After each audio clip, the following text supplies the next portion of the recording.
Corona ಯಾರನ್ನು ಬಿಟ್ಟಿಲ್ಲ.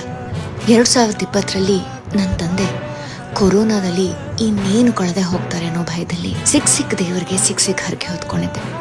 ಅದರಲ್ಲಿ ಒಂದು ಕಾಶಿ ವಿಶ್ವನಾಥ ನನ್ನ ತಂದೆಯ ಜೀವದ ಭಿಕ್ಷೆ ಕೊಡು, ನಿನ್ನ ಸನ್ನಿಧಾನದಲ್ಲಿ ಭಿಕ್ಷೆ ಬೇಡಿ ಒಂದಿಡೀ ದಿನದ ಊಟ ಮಾಡ್ತೇನೆ ಅಂತ.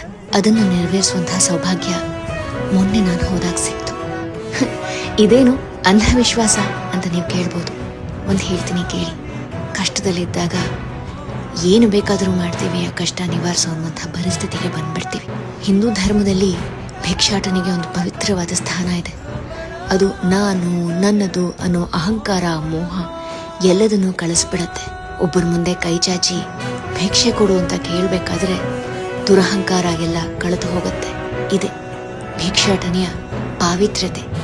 ಕೊಡೋರು ತಮ್ಮ ಪಾಪ ಕಳ್ಕೋತಾರೆ, ತಗೊಳ್ಳೋರು ತಮ್ಮ ಅಹಂಕಾರವನ್ನ ಕಳ್ಕೋತಾರೆ.